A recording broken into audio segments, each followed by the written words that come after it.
Hello guys, my name is Green Foxy. Um,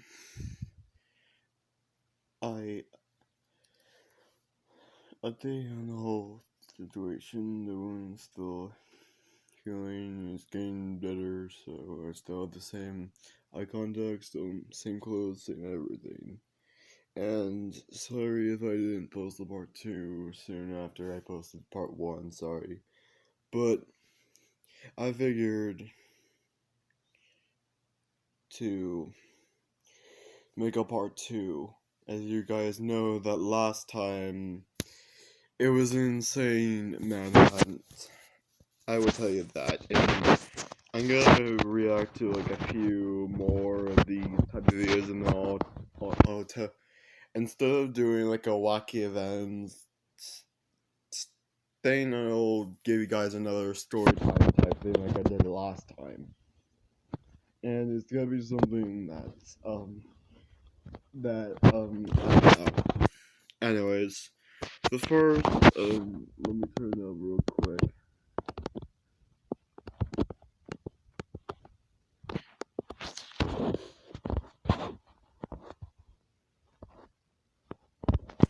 I seen bodily harm or heat volume, or I see bodily harm, I assume.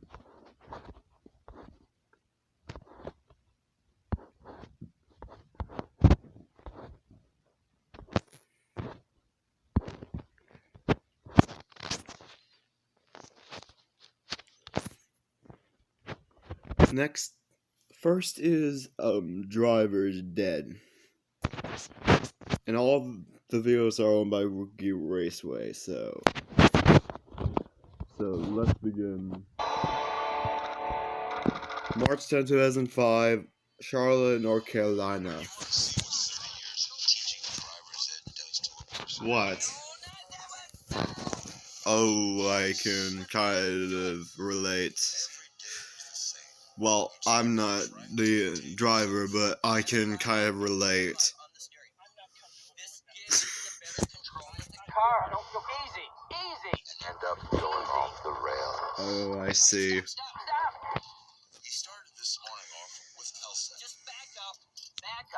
an 80-something widow whose dead husband had always done the driving. All right, here we go. His noon appointment was Franklin. He'd never been the same since his close encounter with Bigfoot. Then there was Mr. Chin, who was just challenged. I see, because he's Asian. No offense to Asian people watching this. Of training people how to drive is dealing with people that believe that they know it all, that they have the answers. I think the only times driver instructors won't get mad is any person who does not have any knowledge and try to do their best. By the time Gina arrived for her appointment, Wallace's blood pressure was redlining. I've never seen such terrible driving. You are not talking to my supervisor. Get back in this car. Back in the car. Yeah, what a Ooh. Wallace boiled over, and his life came to a skidding halt. Airbag deployment occurs in 1/25th of a second. When triggered, the greatest risk to the driver is the first 2 to 3 inches of airbag inflation. The force of And impact it created a broke his fracture neck. between the second and third cervical vertebra, Yeah, transecting they this broke his obstacle, neck. stopping And cardiac nearly the function brain doesn't and work causing death of the anymore, subject. so Wallace was a burned-out driver's ed teacher. Wallace Maybe by should dying, just he knock finally out his got the peace job. he needed. That would have been even better. There's no parallel parking in heaven, is there? There's not any parking. Okay, first, 163 drivers dead, which is a pun because it's supposed to be driver's ed. And two, there are a parking in heaven. There are a parking in heaven.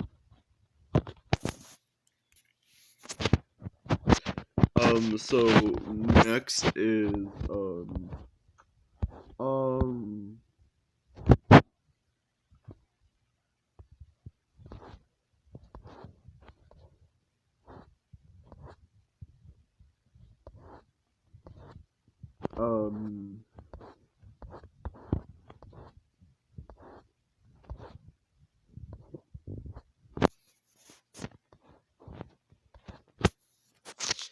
let me just type in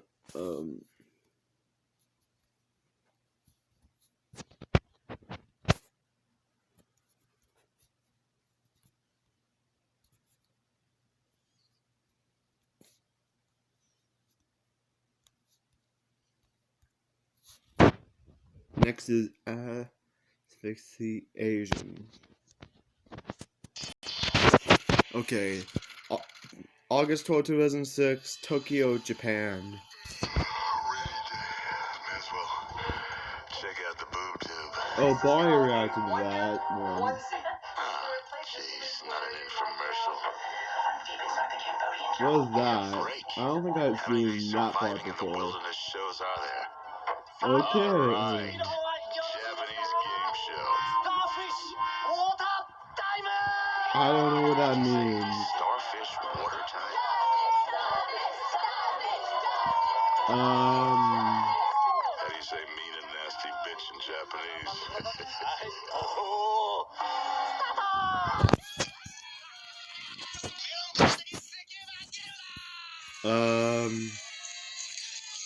Scuba tanks and cantaloupes. I don't know either.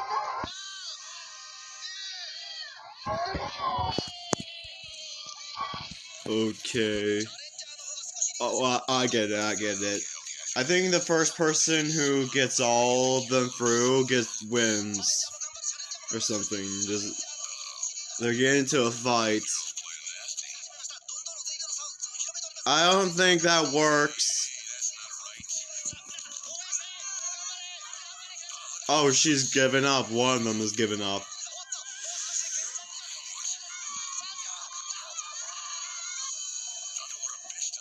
Yeah, she looks upset. I wonder what's wrong. Did she win? What?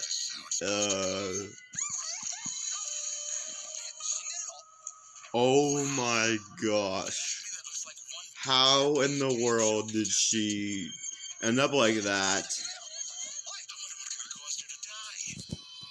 When her scuba tank was filled, the nearby truck's exhaust had expelled carbon I see. monoxide. So the carbon dioxide somehow got in her tank, and every time she took a breath, it got in her lungs until her lungs couldn't take it anymore, and it blocked her bloodstream, and she ended up suffocating, and then she died right there in the pool.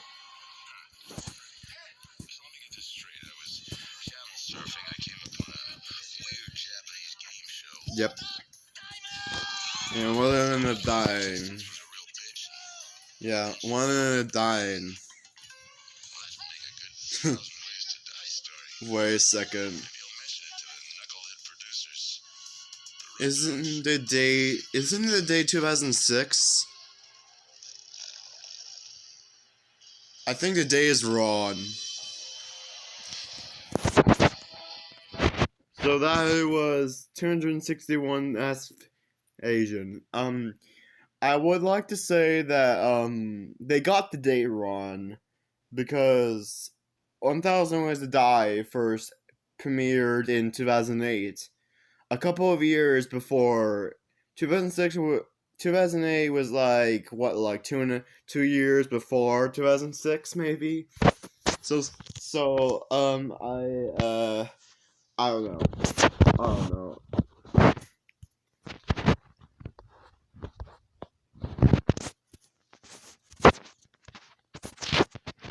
I think I'll just go to the playlist and choose like a random one I haven't seen yet.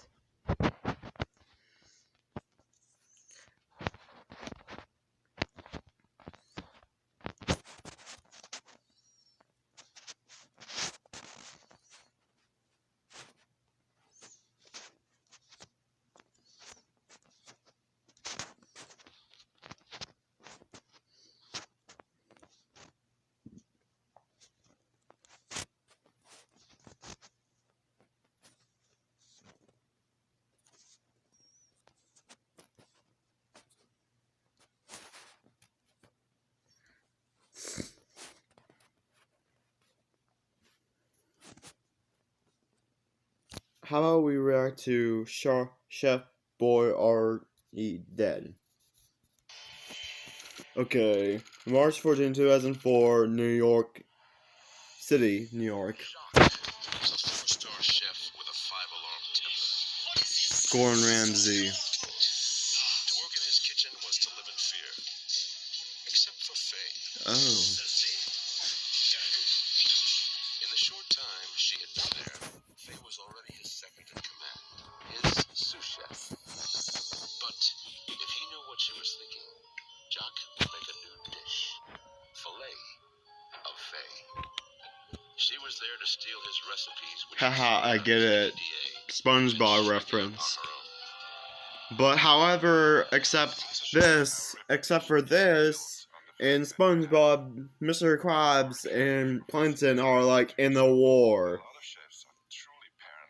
Like every single time Plankton in his episode, this always happens. He does this, try to do the same thing, but ends up backfiring. Oh my gosh. I saw that. She pickpocketed the thing out of his. But he's coming back. Oh, good thing is what? Good way to hide, maybe? But she won't have the access to the recipe, though. I think you should get out right now. Oh no. She's gonna have a bad time. Oh no. Oh no.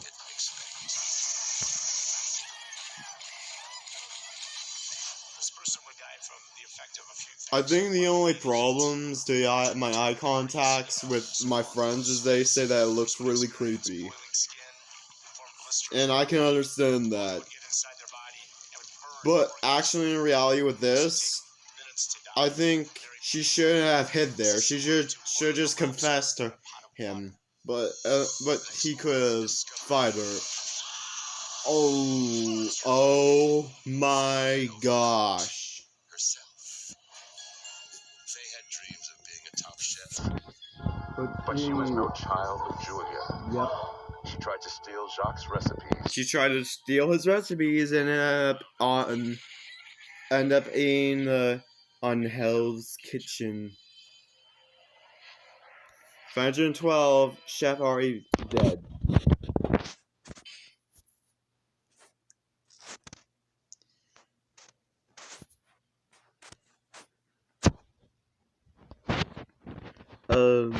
What's next?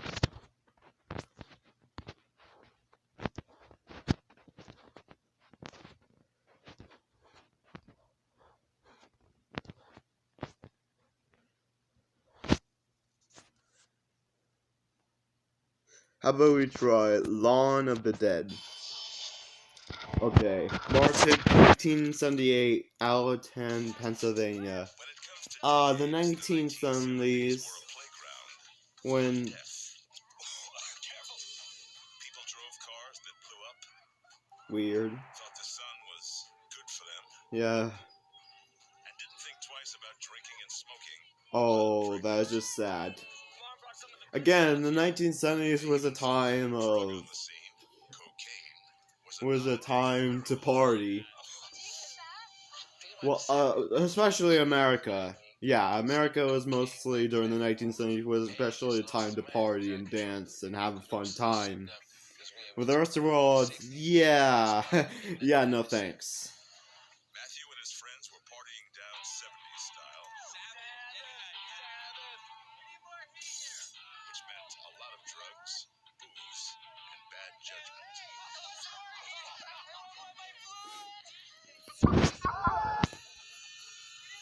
Oh, what the heck? Narrowly escaped a fiery death. Matthew brings out another example of what was wrong with the 70s. Oh no. Lawn darts. Lawn darts are, the lawn darts back in the 1970s were super sharp.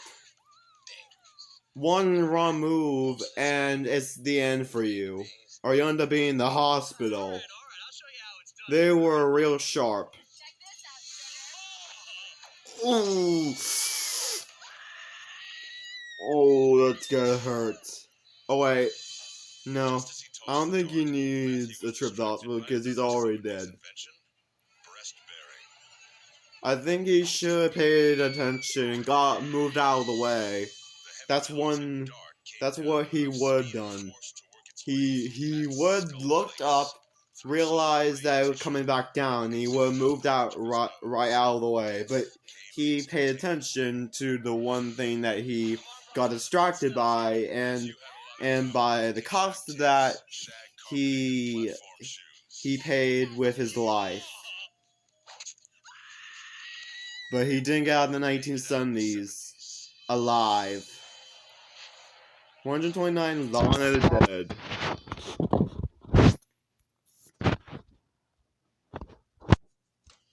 Next is minor injuries. March 20, 1920, then West Virginia. daddy of energy resources. It produces 40% of Yep. world electricity. Yep.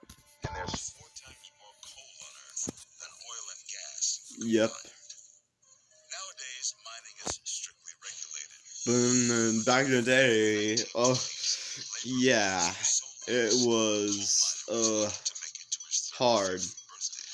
For people back in the day in the 1920s, coal mining is literally the stuff of nightmares. Brutally harsh on his workers and greedy. Over the past century, And coal mines of having the workers' faces covered with coal. tragic incidents that have taken place. Sometimes you even feel afraid that they'll get possibly sick due to the coal on their face. Travis cared about only one thing: squeezing more production out of his employees. Well, you need to work a little harder. A little harder? Well, move it. He has no respect for his workers, I'll tell you that. And God help you if you got sick. Are you napping on Does the not even care about the state of his workers What are you either. guys for? Since nobody else can do it around here, I'll do it. Damn it. That's when Travis discovered just how dangerous coal mining can be. Smith, folks, you don't want to do that. Don't you tell me what to do, boy. He should have listened. He should have listened. There's a lot of different. Reminds me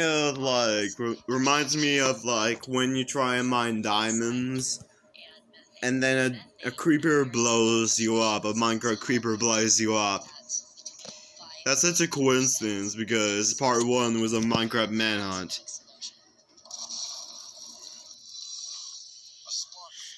So, when the thing caught on fire, it burned him alive, and he did not recover. That's why coal mining is really dangerous. Be careful. Okay, that is creepy. Is it me or was the guy's eyes closed on the previous shot, but on this shot his eyes are wide open.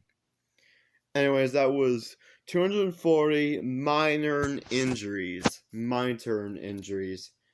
Yeah, because it's upon a minor injuries. Yeah, I'll stop. Okay,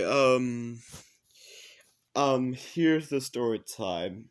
I think it's based on a story that you guys might know or maybe familiar with. So, this was a story that I will never forget. So, back in this all started back in 2014. I used to be like a night owl, and every night I would go on night walks, watch YouTube videos, watch a few movies, or just think. And I did this for 2 years without being afraid,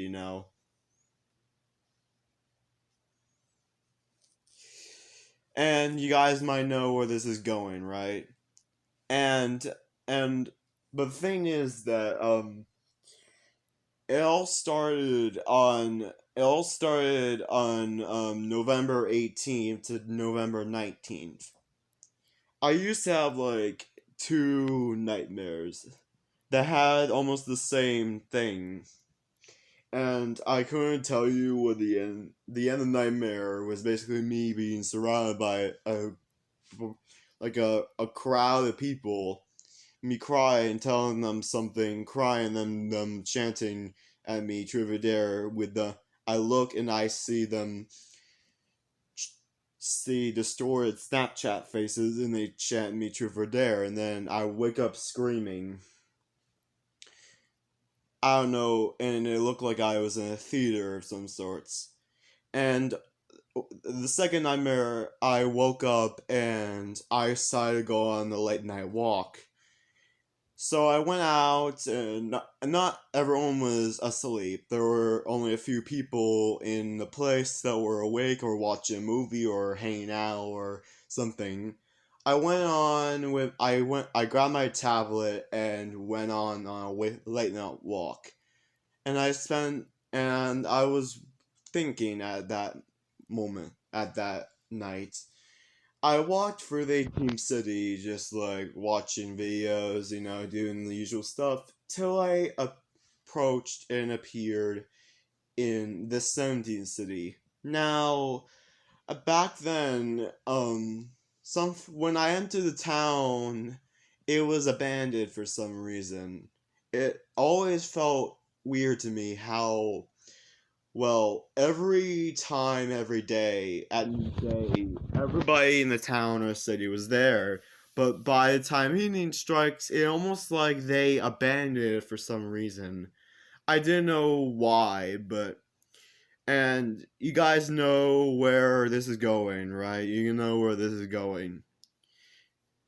And I was walking, and I was thinking things in my head, watching a few videos. I was watching a movie, and when the movie ended, and I was walking down like a neighborhood block.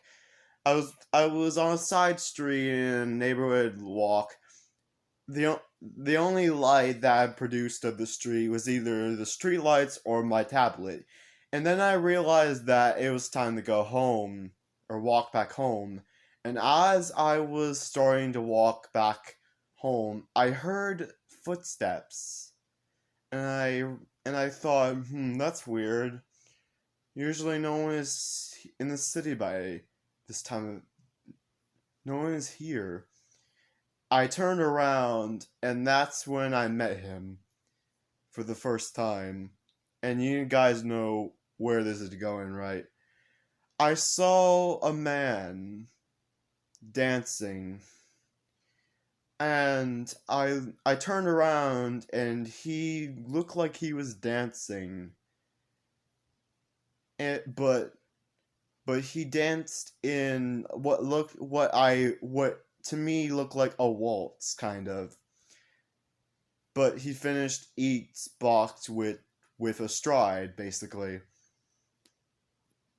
I assumed I assumed I chuckled and assumed he was probably drunk or was over intoxicated or something, so I headed toward him, or I let him come closer in the majority for me to have him pass by. But however, then I realized my laughter ended. When he stepped closer, I realized that he was too good at dancing to be drunk or on drugs or anything. When he went under a street light, I finally saw him fully.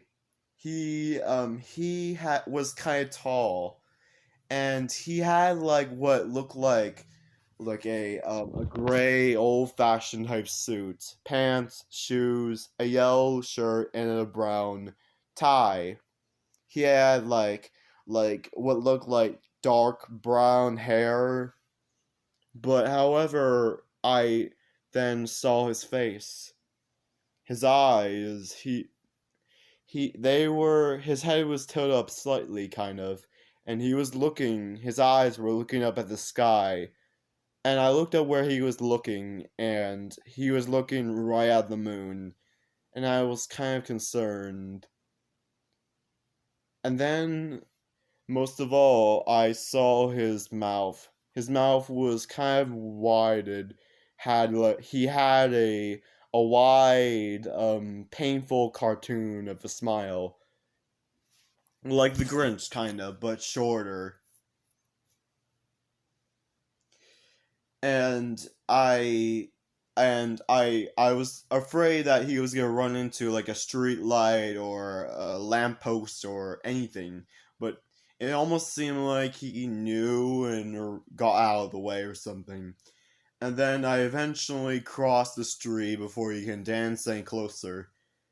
And I took my eyes off of him to face the street. Once I crossed the street and turned around, I immediately froze, dead in my tracks.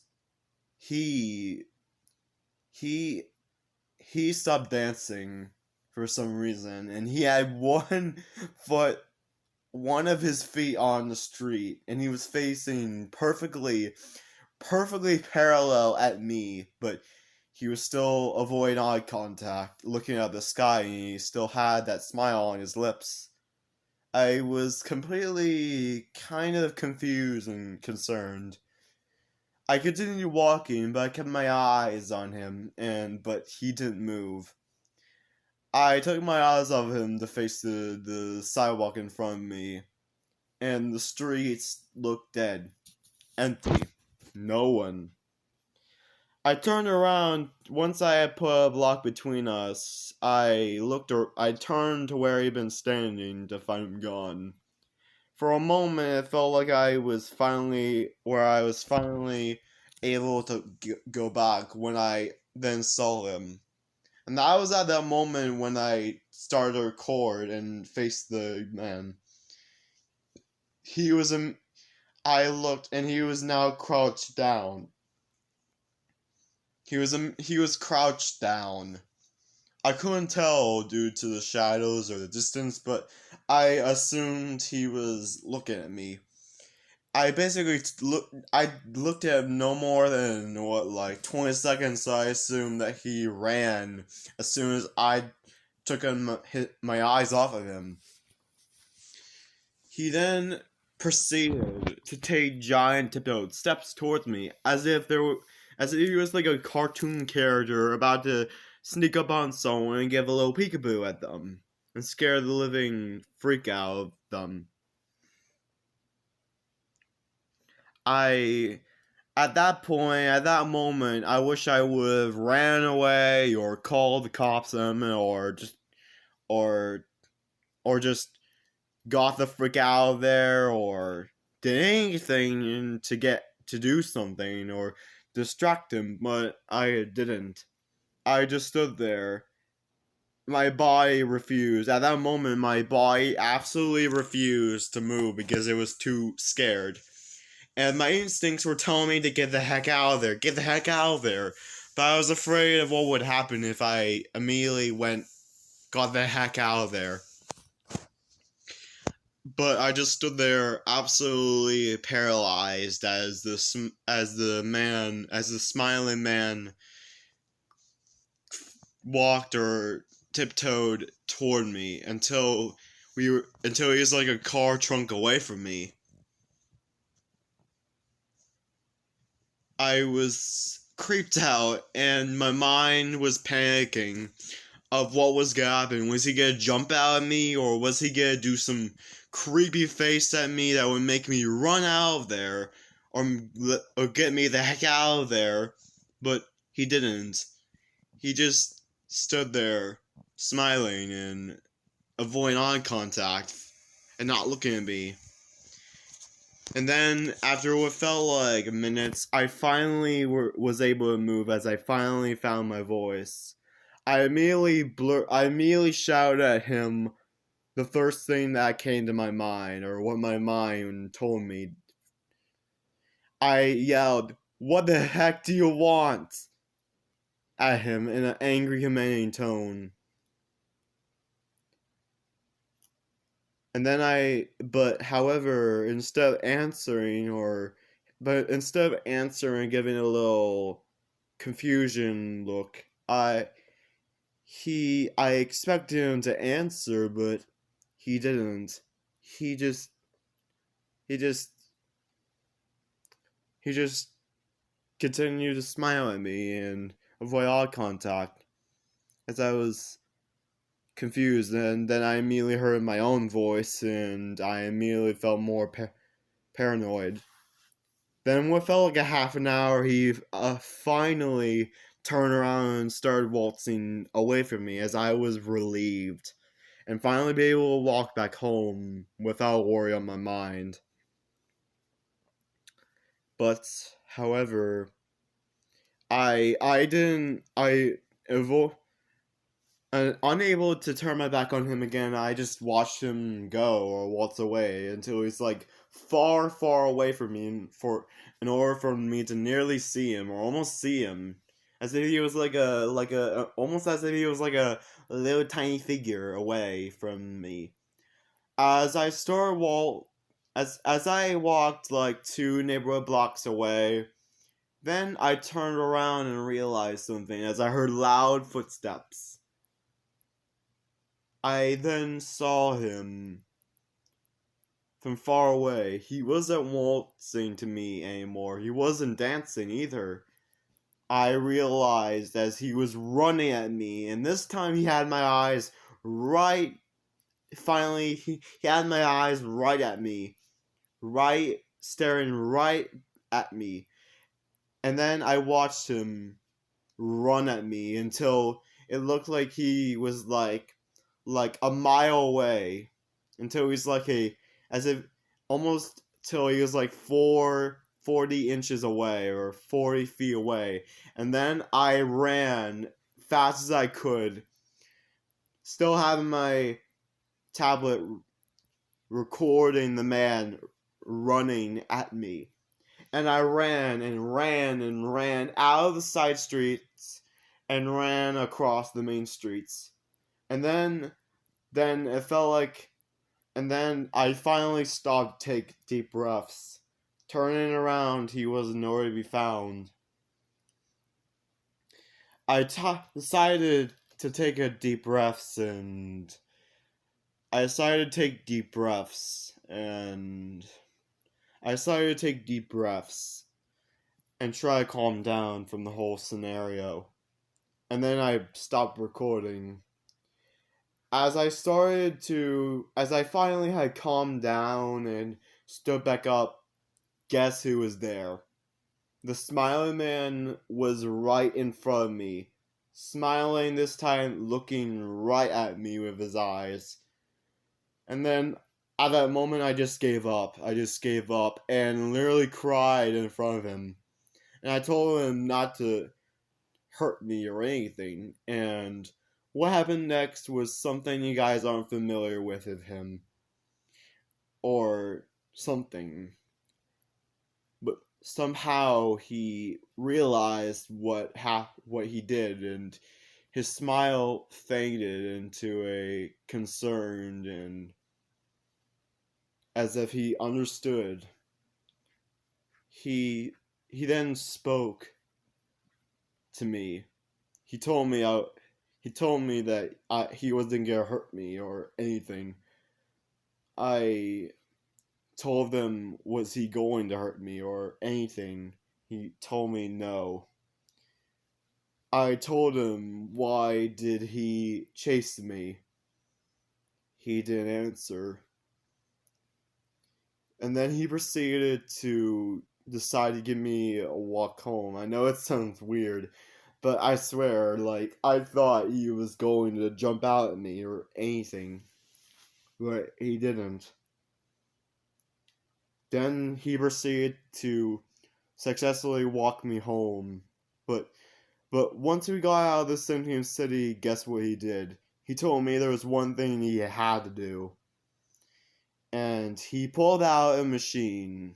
And he put a hose-like tube inside my mouth, and he force-feeded me. That's the only thing he was gonna do. I thought he was gonna make me smile and become like him or anything. No, he just force-fed me until the container was empty. I stood up and immediately felt full, and I told him, was that the only thing that he was gonna do to me? He said yes. And then he successfully walked me home, and once I was back in my room, I told him thank you, and he said no time. Then and then the next day, then when morning came, I went inside Freddy Fazbear's Pizza. And then my friends, including Lobit, they were all mad at me for some reason. As they all yelled at me, telling them that I was in their place, or that I was staring and smiling at them, and I had no idea what they were saying. Even Lobit laughed at me and told me that I was in her room, and I told her what was she talking about. And I told her that I was on a night walk, and she froze in realization.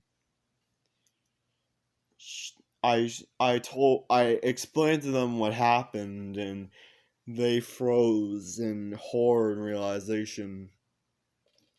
I showed them the video that I took. And even a picture of the man. They realized that it wasn't me that was smiling or staring at them. I don't know what they were talking about. As they told me everything. They everything. And then the odd thing is that after that encounter, the smiling man, it seemed like from 4 nights after that encounter to October 18, 2018, every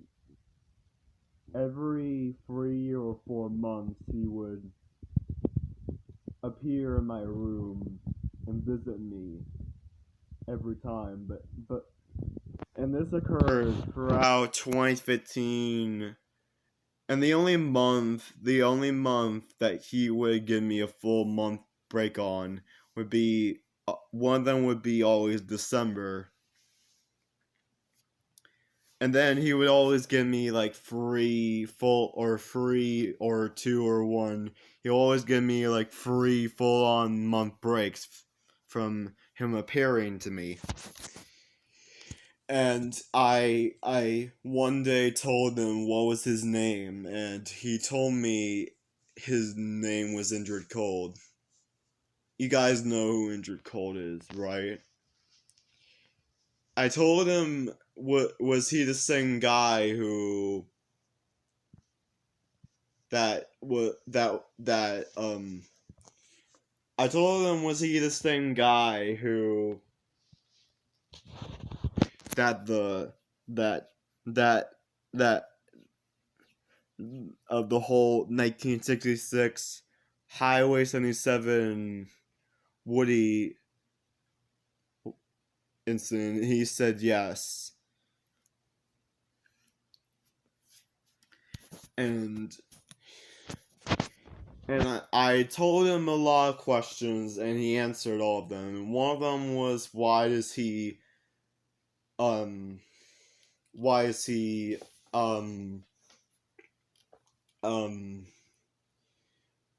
chase people wherever they say what do they want.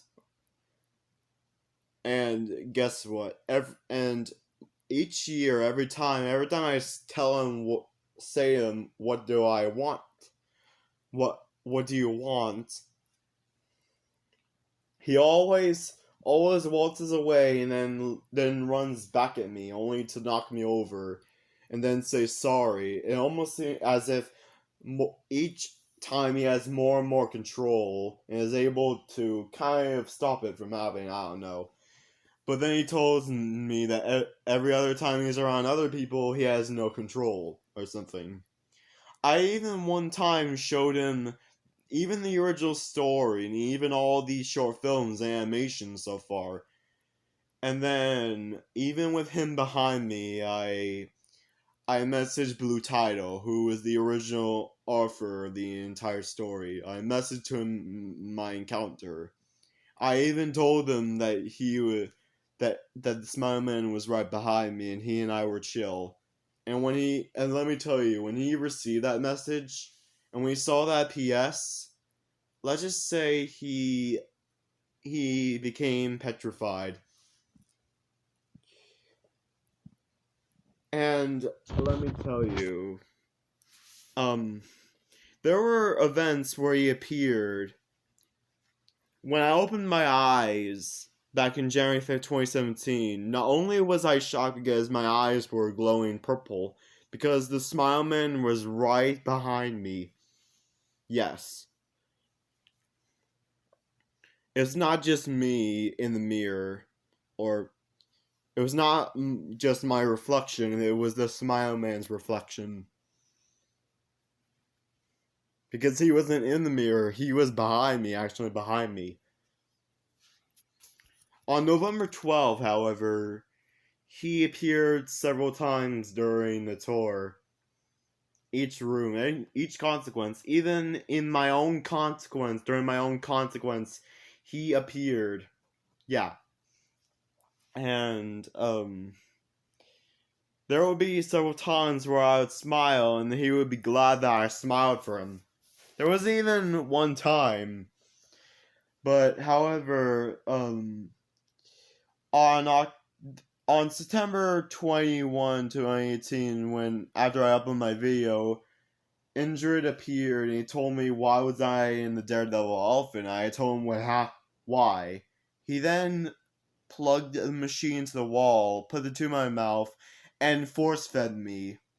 After the container was empty, I told him why did he force fed me, and he told me exactly. He told me that circus daredevils were usually big, so he made sure I was fat enough for Everlock. Yeah, yeah, I'm not kidding.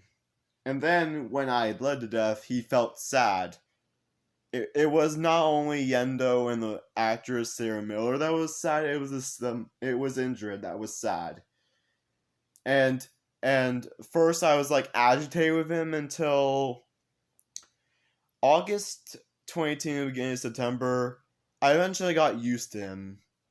Eventually, and every time I would smile for him, he would force fed me until the container was empty, and he did that to me every day in the full month of August 2018.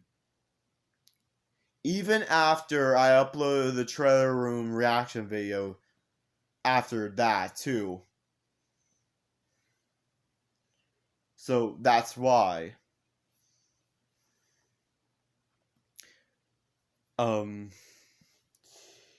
And then eventually he and I became buddies, which is kind of odd to you guys, right? That's kind of odd to you guys. If you guys comment if you guys comment and say what the frick, why he and you are buddies, I would explain in the comments. You guys comment like that. But however, there was one time where I almost regretted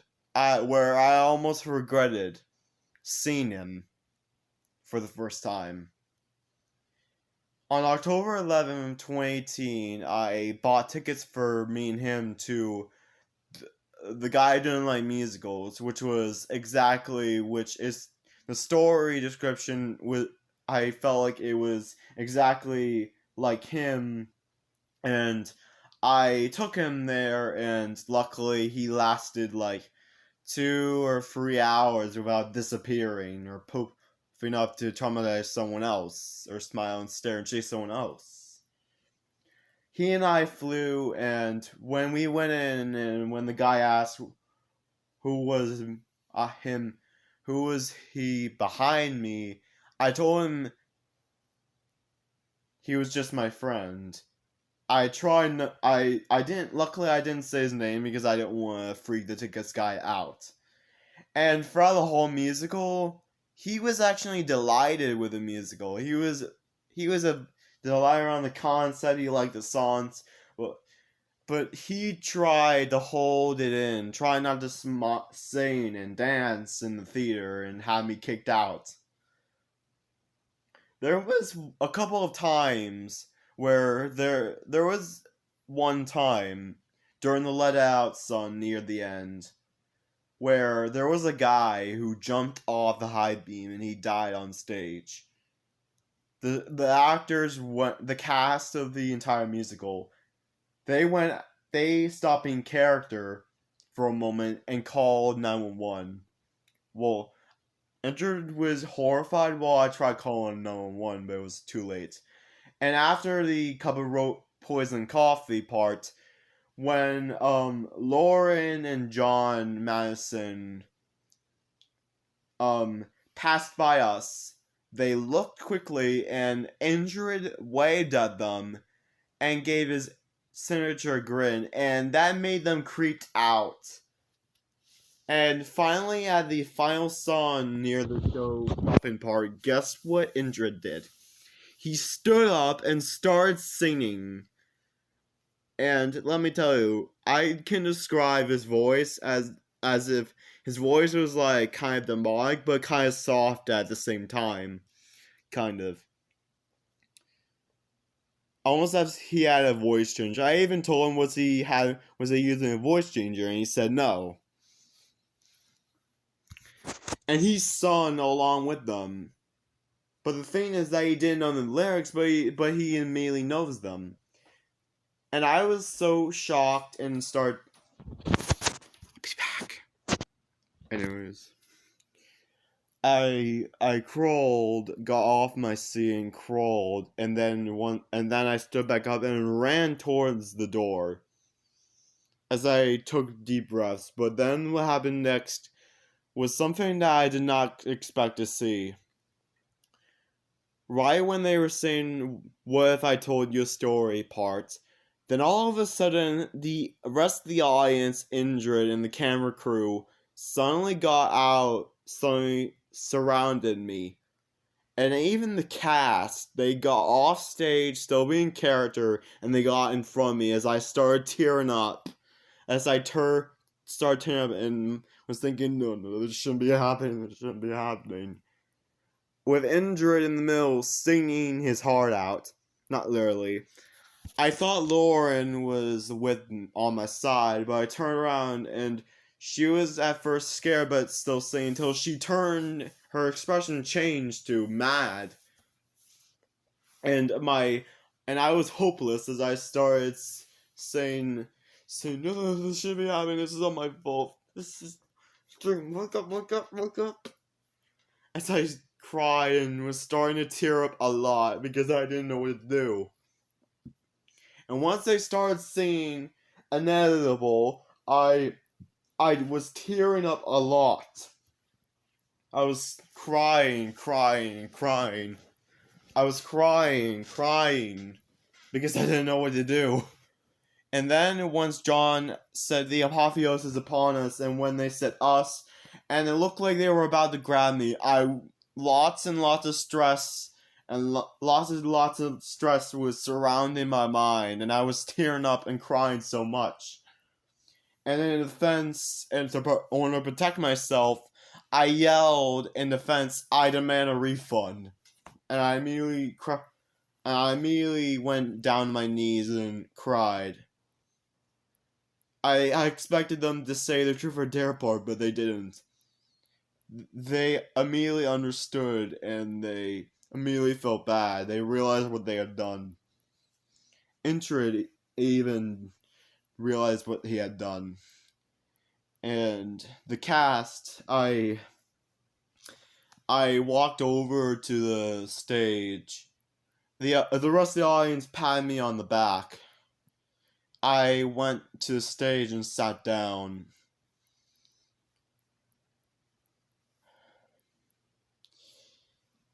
John told the director, and the director told him what was taking so long, and he told him what happened and to not get mad at me.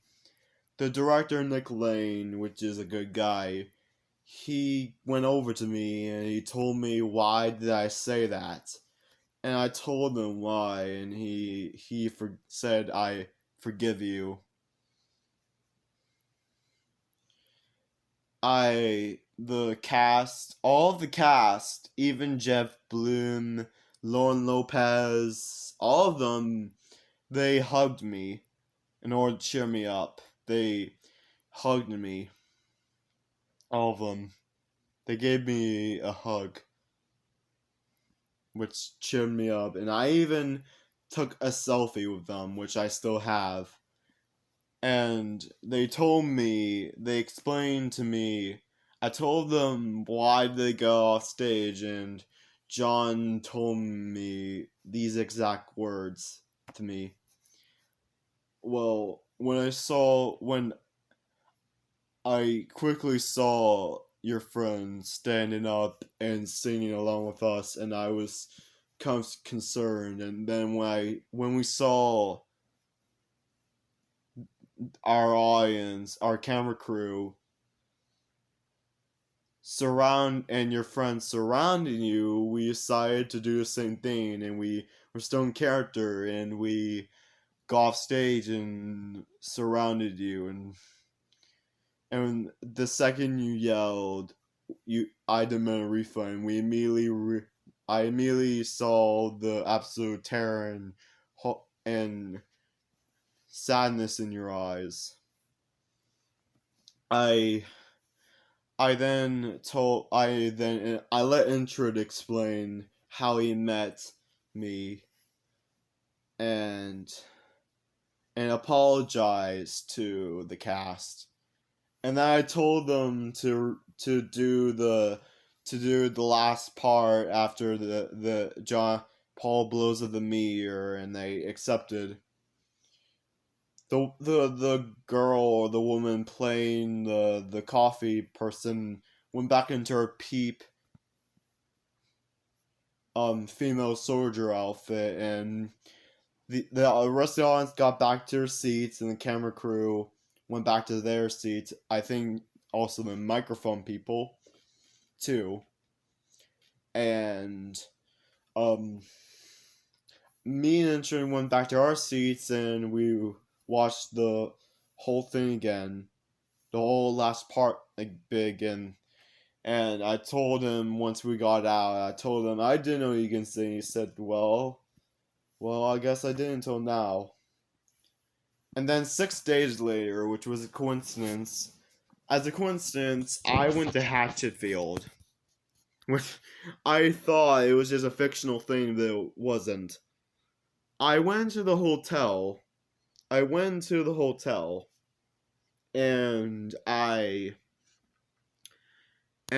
the city was good. The town was good, and I went to the hotel, and it was raining, right?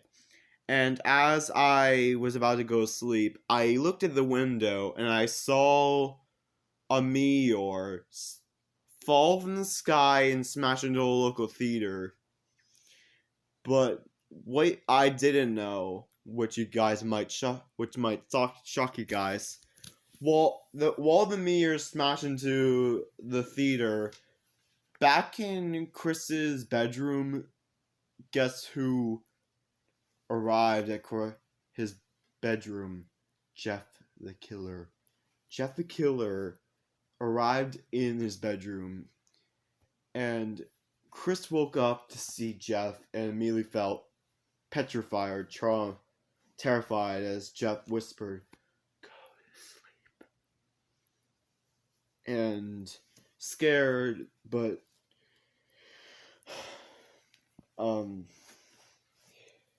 Chris fell asleep, and Jeff stabbed Chris over and over again and ran off. Michael then told Jeff what was he doing, or what is he doing, or what did he do? And Jeff said, "Mind your own business," and jumped out of the window and ran off. And then Michael successfully got Chris to a hospital and successfully cured him or healed, and he got healed by hours later. And then I went to sleep, and the next day, October 18th, 2018,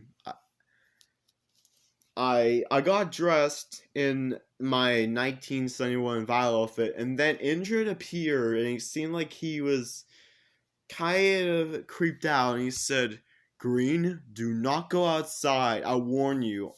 I warn you." I told him, "Why not?" And he said, I think you should take a look for yourself. I'm kind of concerned." I didn't know what he meant, and I went outside and walked. Then I realized something. Realized something weird and coincidental.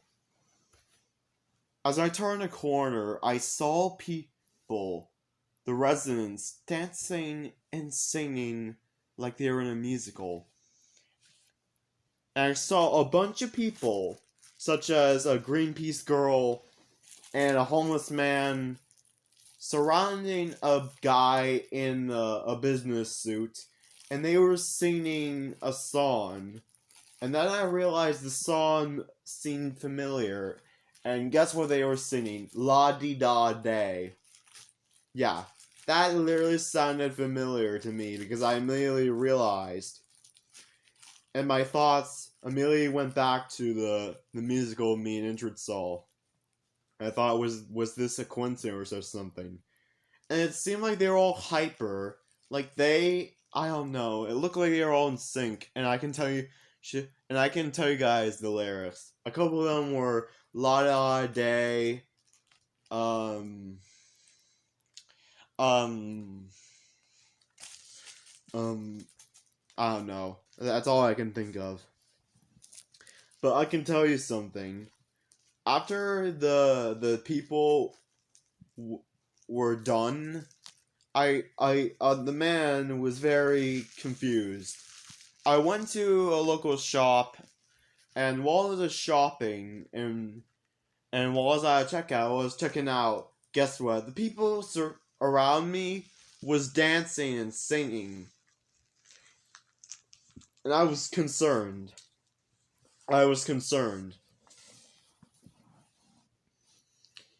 And then luckily, I got my stuff and brought them back in the hotel. And then, instead of going to Starbucks, I went to Beanie's. You'll see. I went in the coffee shop and I ordered, and a woman sang a song for me, and I told her what I wanted, which was a chocolate frappe, and she said, "Sure." I sat down on a table, like the sofa type tables, and I started watching YouTube. When I saw the same man from before, and he immediately shouted, and he shouted, he literally shouted like he had seen a ghost. And then I immediately realized that the words seemed familiar. The girl, the woman, the barista came out and started singing, but he interrupted her, telling her to stop singing. She luckily did. He told her that she was talking to him like an old person, and she told him that she had spent an entire morning learning a new tip song. She was exhausted. I felt like, and I saw that the words were familiar. And I even realized that the clothes looked familiar too. And I listened to the conversation they had, and basically, the guy told the barista, aka Paul and Emma, and he told her that he thinks something sinister is infecting Hatchfield, and he doesn't know why, but he thinks that the world is becoming a musical, of some sorts, and to don't think about the applications, and to let it sink in. Then someone tipped, and the others, one of them I assume was the manager. Then Emma and the other two saying, "You guys did a cup of roasted coffee," and I immediately found it catchy and familiar, as the other customers listened on it too. As I started liking it more. But then I saw that Emma, or the barista, looked dead inside, as if she was done with life. But then I realized that she wasn't the one who served me that chocolate frappe. Then the manager, I assumed, gave me the chocolate frappe, and I thanked her, and she said, "No, welcome," quickly. And she sounded really hyper for some reason. And then I took a sip of my frappe, and while the others took a sip of their coffee, and I kept on sipping my chocolate frappe until they were at their last lyric was, "And we'll bring it right up." And then I thought the song was over, and then I was in horror and shock and confusion when then I saw the two continuing to dance, as even the main barista was confused, and eventually stopped them and told them as I listened, and this is what the exact same words were. "What the heck is that? A whole nother A section? Gosh, where do you learn that?" Wait, okay. "When I got this job, I signed up to serve coffee and cool pastries. Yeah, Zoe, I was in Brigadier in high school and I freaking killed it. Now I'm trying to let ends meet as I work for community college, and I can do that just as easily and work my way at Starbucks. I quit." I was horrified when I saw her take off her apron and slam on the ground and announce that she quit, as my mind immediately said, "Oh."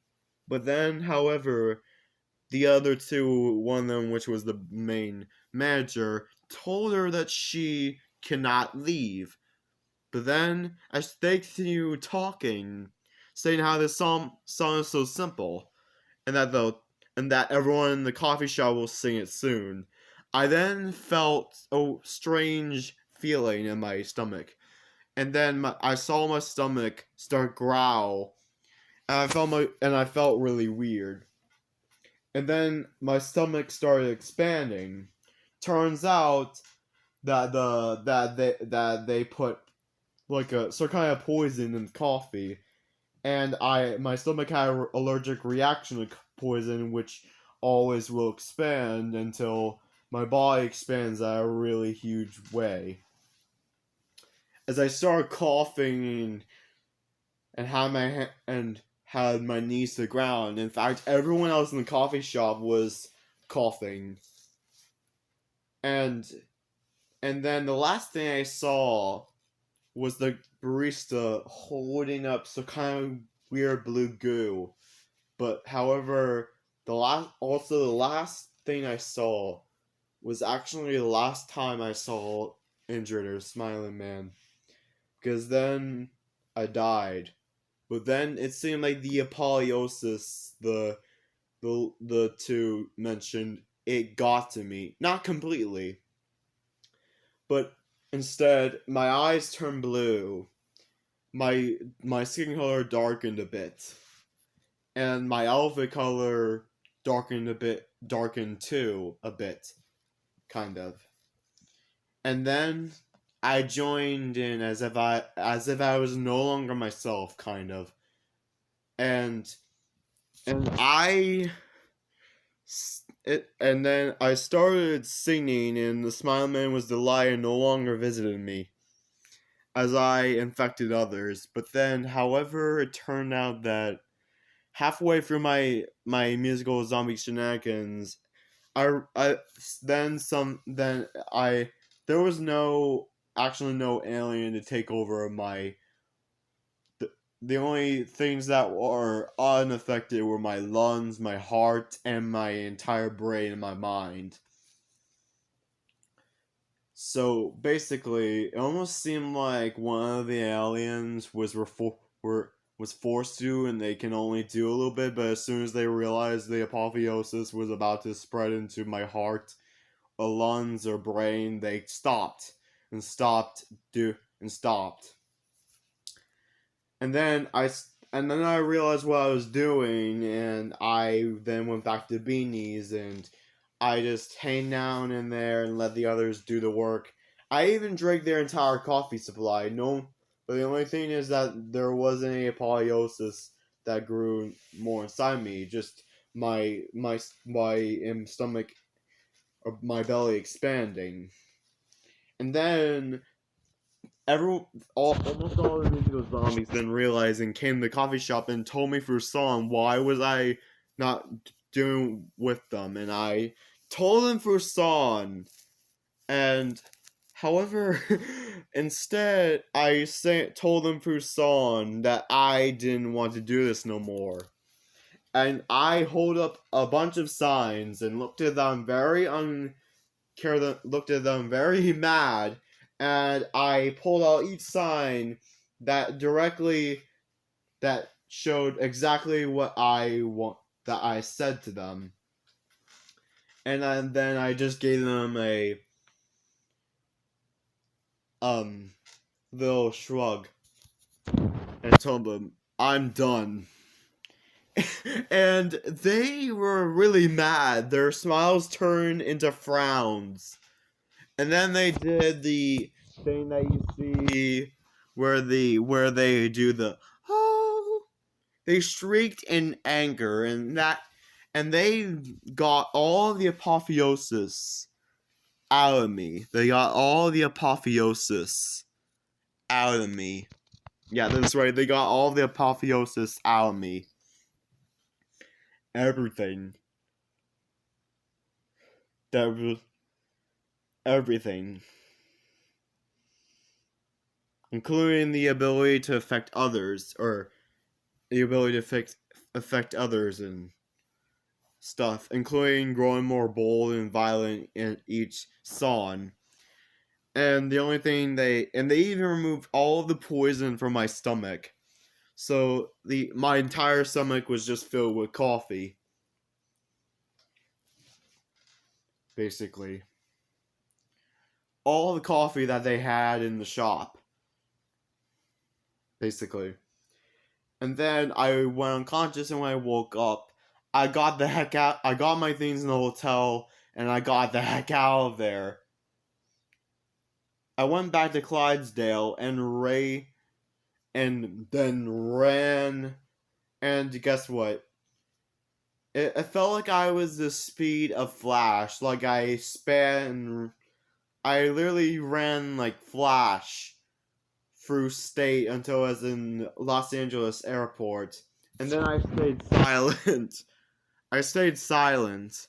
But along the way, Kansas Park, I stopped at a bench and I looked at my body and I became really sad. Remember the sad part from Not Your Sea where she is all like, why does it hurt to love you? Why am I in pain? I felt that exact same pain. And do you guys know how hard it was to I cannot literally open my mouth without hearing that music in my ears and hearing that my singing like voice. Like anytime I try to speak at that moment, all I could hear was music in my ears. Music in my ears and my singing like voice. My singing like voice.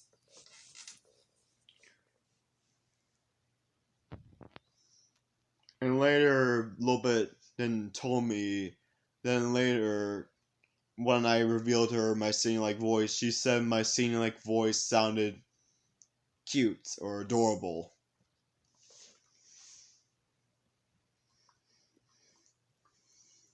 You know? And and it took me like 3 weeks in order to cure. But but along the way, I just like used my singing like voice for like karaoke or singing competitions or something. And I even waited an extra week just to make sure. And once I talked again, there was my singing like voice was gone, and the music in my ears was gone, and I was successfully cured from the apotheosis. Then I waited weeks and nights for this smiling man to appear, but however, he was nowhere to be found. And he permanently no longer terrorized the Sunny City. Neither did he didn't visit me, my friends, nor the Sunny City or the island anymore, as he now terrorizes the USA and other countries. Anyways, that was my story time. A story of how I met a mysterious man and then visited him, and even at one moment felt total regret, but then got calmed down in the cast. So, that was so I'll see you guys next week when I'm fully healed, okay? I'll see you guys when I'm fully healed. Okay? Okay? Wait a second. Wait a second. Don't tell me he's behind me. Wait a second. Don't tell me he's behind me.